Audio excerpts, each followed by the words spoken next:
Back in 2021, I made my first hire in my photo business, an editor who's still with me today. That hire allowed me to scale not just one, but two businesses past six figures. But I also made every mistake possible along the way. If you're working solo right now, what I learned will save you months of headaches and thousands of dollars in costly hiring mistakes. My name is Pieta, and I've not only built my own team in my photo and video business, but I've also worked with hundreds of photographers and videographers inside my education company, Creative Biz Launch. There, we help freelancers grow their own creative businesses. The difference between those who successfully scale with a team and those who stay stuck as solopreneurs comes down to a few key decisions, especially around that first hire. Now in this video, I'll share when to make your first hire, what role to hire for, spoiler, most creatives get this completely wrong, and how to do it without sacrificing your creative standards or working more hours trying to manage people. I'm going to cover the clear signs that you're ready to hire, a simple strategy that reveals which tasks to delegate first, and the essential systems you need before bringing anyone on, and how to lead effectively. So I realized that I should be hiring people after I read a book called Rich Dad, Poor Dad. Now I'm sure you've heard about it. I think I have it on my shelf back there. Let me grab it. Yeah, so Rich Dad, Poor Dad, in this book, they talk a lot about using your money to make more money. And the examples they give are to buy real estate that you can rent out that's going to generate you income. But I didn't want to get into real estate, so I applied these principles to my own business. I realized that I can pay an editor to do the editing for me, and that would essentially buy back my time so I can focus on higher income tasks. So for example, I knew that editing was very tedious for me. It took me a long time to do it, and I would much rather be getting new clients, selling new clients, or working behind the camera, because those were the highest revenue generating activities I could be doing, right? So when I realized that, it was a no-brainer for me to make my first hire. So I hired that editor and I bought back so much more of my time, and I was able to really quickly increase my revenue in my business because I could spend more time on those high revenue generating tasks, right? So I'm sure you're watching this and you're probably very busy. You've got loads of things that you're doing every single day inside of your business, and you feel like you have to be doing everything. And that's how I felt. I felt like I had to do everything. I couldn't really give up control until I really read that book and allowed myself to give up some control so I can focus on those things that really helped me grow, helped my business grow, and also energized me. So I'll get into that in a moment here. But if you're working too many hours right now and you feel like you have to be doing everything, that is a clear sign that you should be making your first hire. If you're working too much and you're noticing your quality start to slip, or maybe you're experiencing some sort of burnout, that's another sign that you should be making your first hire, right? If all you're doing is fulfillment work for clients and you no longer have the time to do the outreach work, to follow a client acquisition system, to land client after client, that's another sign that you should be hiring someone to help you with that fulfillment work to keep clients coming into your business. If you see yourself turning down high budget clients, you're turning down projects because you simply can't handle them, or you're telling yourself, hey, I'm fully booked, I'm okay, I don't have to be taking on more clients, right?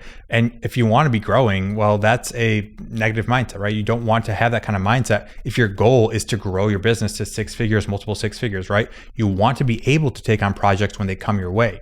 Maybe you're noticing that you're falling behind on email responses, or it's taking you a couple days to send proposals to clients, or clients are waiting for emails for multiple days from you, right? That's a sign you're overworked and you need to hire, you need to systemize, you need to get some of your time back. And one of the last reasons, maybe your income has been really consistent for the past few years. You're making the same amount year after year, but you're not growing, right? And if you want to be growing, well, that's another sign that you should be hiring. So let's talk about making that first hire.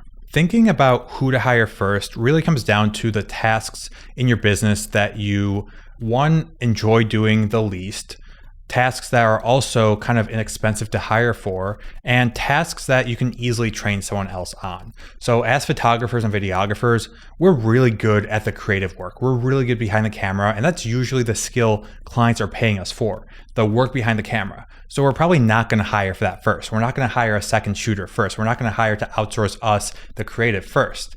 But we can hire people that assist in our day-to-day lives. So for example, an editor can really buy back a lot of your time.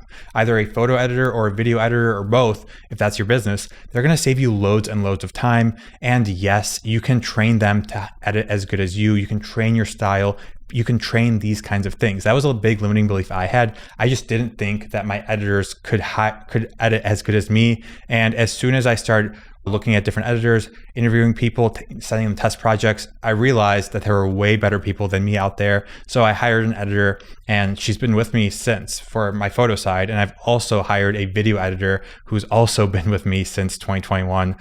So it was really great that I was able to make those first hires there, and they've stayed with the company for a while here. One other thing that a lot of people hire for early on is the admin tasks. So these are your emails, your things that have to get done on a daily basis, maybe posting to Instagram, right? These redundant things that happen over and over again, the admin stuff that you can hire a virtual assistant for. So that's the final hire that I made, a virtual assistant, and she's also been with me since. So in 2021, I actually made 3 hires, a photo editor, video editor, and virtual assistant, and they're still in my company, and they've been amazing over the years. So let me teach you on how to actually identify the tasks to hire out first, where to find these people, and how to lead so they stay with you for a long time and deliver the results that you want. Doing a time and energy audit is going to be the best way to identify those tasks to hire out for first.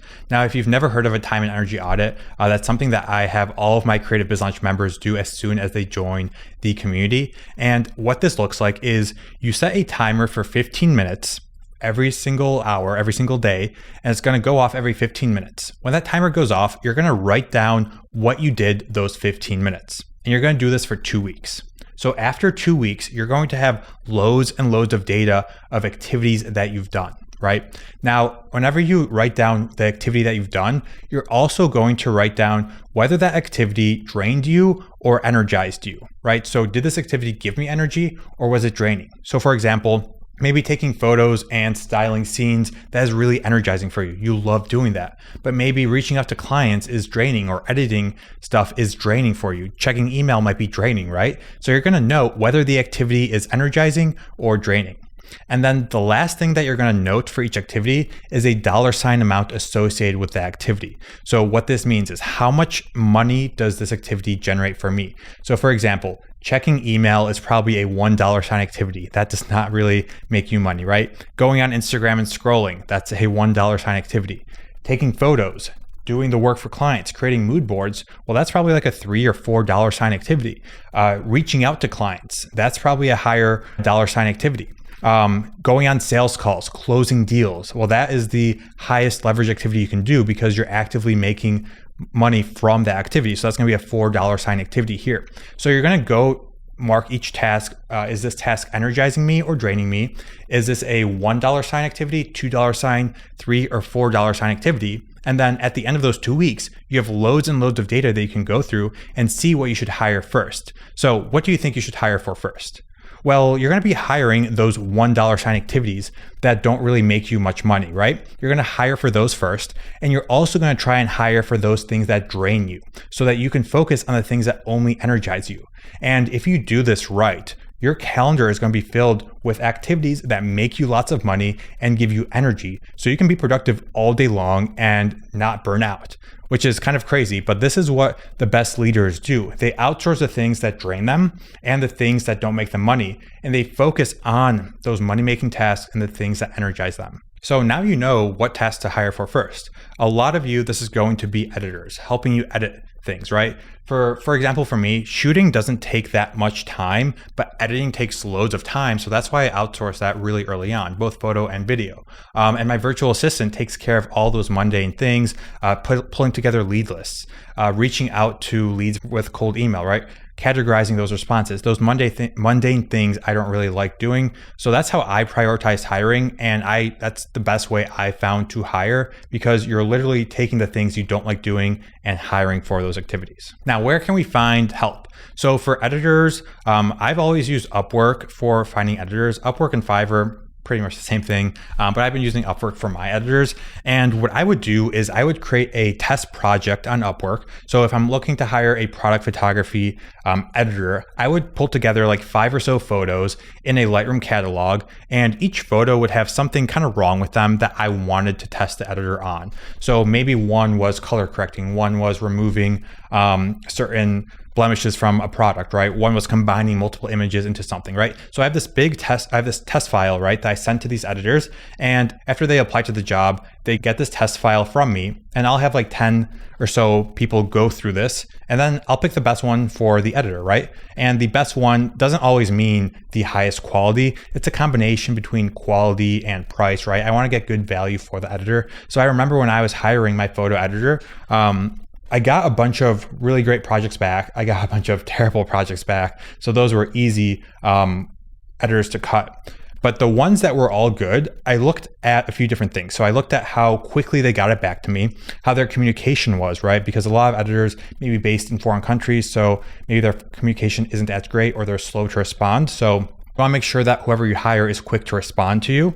And lastly, you want to make sure that the price matches the value. So I actually didn't hire the most expensive editor. I hired someone like in between that I still loved their work, but could deliver really great value to me. So that's kind of how I look at testing for hiring. I always test with projects first. And for all these projects, I obviously paid all these editors, right? You want to make sure that these are paid projects so that they can do the best work possible for you. So that's how I've hired editors in the past. My video editor, actually, Jatine, he came to me via a cold DM. So that's kind of the benefit of building a brand online, posting content online. You're going to get people that want to work with you, that are passionate about helping you. So you're going to get cold DMs from certain people, and some of them are actually really good. So that's another way to find people, just by sharing your brand, sharing content online. It's going to attract people that want to work with you. And the last way you can hire people is by using staffing agencies. So for my virtual assistant, I went through an agency and I paid them a few $1,000s, and they actually handpicked a bunch of virtual assistants for me to interview, and I picked my favorite one there. So that's kind of how we can find people to work for us in our business. And these are all remote examples that I've shared here. I've never hired someone locally personally, so I'm not really familiar with that process. I only teach on this channel what I know. And since I've never hired someone locally full-time in my business, I can't really teach that. But I have hired like contractors to help me out with shoots and stuff like that. And those have been like local friends in Chicago, acquaintances, people who see my stuff on Instagram, message me asking for work, right? I reach out to people. So building up your social presence allows you to pick from this kind of talent pool of people that you can hire in your business for one-off projects, or even multiple projects, or working in your company full time, right? So now that we know how we should hire, what to hire for first, I want to talk a bit about systems and how systems play into this. So let's back up a bit here. Before hiring, please make sure that things in your business are systemized and written down, right? You want to have SOPs, standard operating procedures, for things that you do in your business. So SOPs, these are essentially playbooks that walk your hires through what they should be doing. So for example, I send out a newsletter every single week, and I have an SOP on how that newsletter should be structured. And this is an SOP that I follow. I don't have anyone else do this, but this is for me. So there's certain things that I have to do. I have to change the subject line. I have to change the date. I have to make sure all the links link to the appropriate things, right? I have to make sure that it's going out to the right email list. There's like 10 or 15 things I have to check off every single time I go through this. And it's a standard operating procedure. Same thing with posting a YouTube video. There are about like 15 or 20 little tasks I have to go through before this video goes live. And what I've done is I've actually brought my team in on this. So for a YouTube video, I'm not the only one that does this. My virtual assistant helps me edit it, and she helps me do certain parts of the video so that it saves me time. So I've written these standard operating procedures for everything that has to happen in my business, and I can bring in my team super easily here and train them up on these processes. So the first step before you hire is to make sure everything in your business is well documented with standard operating procedures. And there's a few ways to do this. You can just literally go through the actions and write them down yourself on a Google Doc or a Notion. Or what you can do is actually record a Loom video of you going through the actions, walking through it, talking through it, and then paste that Loom video transcript into ChatGPT or Claude and have it generate you an SOP. So creating SOPs and systems for everything you do is really, really important for hiring. Now, once you have these SOPs, well, go ahead, hire some people and give them these SOPs. Instruct them on how they should be doing every single task. So they have these playbooks, they know how everything should get done, and it's actually on you to make sure these tasks get done properly. So this is a big mistake a lot of new leaders make. When they make their first hire, they assume their hire is going to know how to do everything. And if they make a mistake, they assume it's the person they hired, their fault, right? I'm going to say something kind of controversial here. Whenever one of my team members makes a mistake, I assume it's my fault. And this does a few things.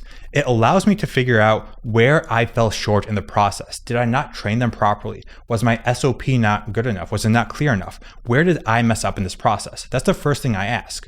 And I find out where I messed up, where I didn't train them properly, where there was a mistake, and I correct it and make sure it doesn't happen again. Now, if it was them not following the SOP, well, that's a different conversation. But most of the time, it's a training issue and not a team member issue, right? So when you're hiring people, make sure to train them up properly, have them go through these checklists. And lastly, you want to inspect what you expect. So have them go through a project together with you, hop on a Zoom call with them and actually watch what they're doing. Make sure that they're doing everything correctly that first time. And if they do that correctly the first time, well, then you can have them do their own thing, right? But that first time that they do a task, make sure you're with them, make sure you're walking them through that task. And then after you've walked them through it, have them do it themselves, watch over them. And then once they've done that 100% correctly, then they can go off alone and just do it over and over and over again. And these are things a lot of people miss when they make that first hire. They might just give their new virtual assistant 2-sentence instructions and expect something really good. And when their virtual assistant doesn't do the thing that they're expecting, they blame the VA. When in reality, it's probably the leader's fault for not training them up properly. And if we have that mindset when building a team, we will become better leaders. Our team will be able to function better. They're going to be happier, and everyone kind of wins in this scenario. Okay, so now we have SOPs with our team. We want to set up communication guidelines. How is your team going to communicate with you? So for me, all communication happens through Slack. We have very, very few meetings. For the most part, we're always talking on Slack. We're not emailing ever. It's all instant communication on Slack. Slack is my favorite place to interact with my team. It's instant. And if I need to show someone something more in depth, I'll simply record a Loom video and send it to them that way. And my team knows they can reach me on Slack. That's the fastest way to get to me. So that's how we communicate. So definitely set a standard for communication and set a standard for how you expect responses to be coming back to you, how quickly you expect responses, all these things. Make sure you overly communicate. Overly communicating is probably the best thing you can do when building up a new team. The more you tell your team, the better. And if you have that kind of culture ingrained in your company, it's going to be great for the long-term success of your business here. And the last part of this SOP systems part, make sure that you have some sort of quality control in place. So how can you check the quality of your team, of what they're doing? Check in every once in a while, make sure things are going smoothly, and have those quality checkpoints present in your business here. Okay, so we've talked a lot about hiring a team, how to hire, where to find these people, what to hire for. Let's talk about leadership. I've kind of talked about this already, but having the mindset of if my team fails, it's not a failure of the team, it's a failure on you for not having prepared them, right? So I want you to kind of embrace that mindset. If my team messes up, it's because I failed to train them. And if we embrace that mindset, things are going to go a lot smoother in our business. Now, if things do go south, if someone messes up on your team, which they will, do not punish them. I am of the mindset of praise over punishment. I think this is the best way to build a team. This is the best way to build relationships with your team. So you're going to praise them when they do the good work, and then you're not going to punish them when they mess up, right? We don't want to have negative reinforcement in our culture, right? We want to have positive reinforcement. Praise them when they do something good. Congratulate them on these things. Reward them when they do good things. Do not punish them when they do bad things, because one, they're going to start to resent you as a boss, and two, they're going to start looking for work elsewhere, right? So praise over punishment is my advice to you if you are a leader. But if they do mess things up, it's important to give feedback to them. So ask both giving them constructive feedback and asking for feedback. This is a two-way street here. So if they mess something up, give them constructive feedback. Again, don't punish them. Walk through what went wrong, see what could be improved. Is it an issue with a training issue? Is there a process issue, system issue? Do they need some software, right? Figure out the root cause of the problem.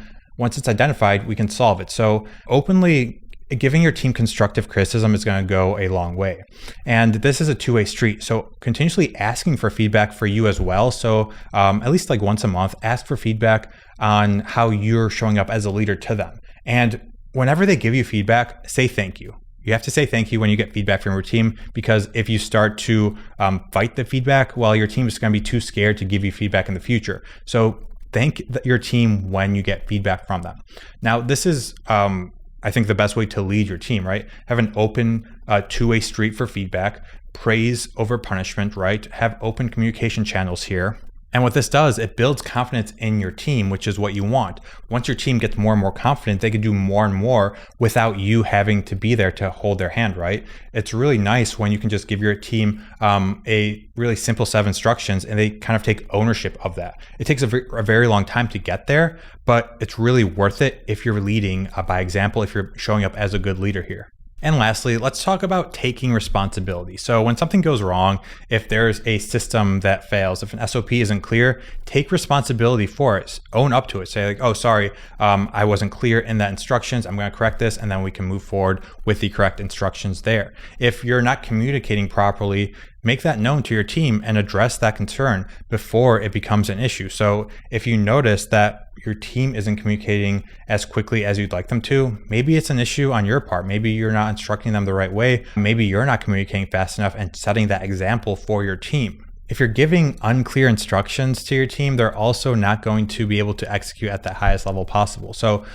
being a great leader is a challenging thing to do, but it is a really rewarding experience too, because when we start to hire people, we not only get to provide them with stable work, we also help their families. So we're not just hiring people for them to do some job in our business. We're giving these people an opportunity to provide for their family in a new way. And what we can even do is coach them up. We lead by example. If we have a great company and we're coaching our team members up, well, they're becoming better versions of themselves. And the really cool thing is that they can actually hit their own goals within your company. So that is the highest level thing you can do, is ask your team, what are your long-term goals, and create a company where they feel comfortable being there because they know that they can accomplish their long-term goals. So we covered a lot here, what to hire. So that time and energy audit, right? Where to find people. Upwork and Fiverr are great places for that kind of thing. Systems, really focusing on those SOPs and training people up, and then how to show up as a leader. So hope this video is valuable to you. If you need more stuff like this, check out the channel. We also have a free community where we have over 700 creative entrepreneurs building their businesses. That is the Creative Biz Builders community, link down below for free. So I'd love to have you in that group. My name is Chris Pieta. I'll see you in the next one.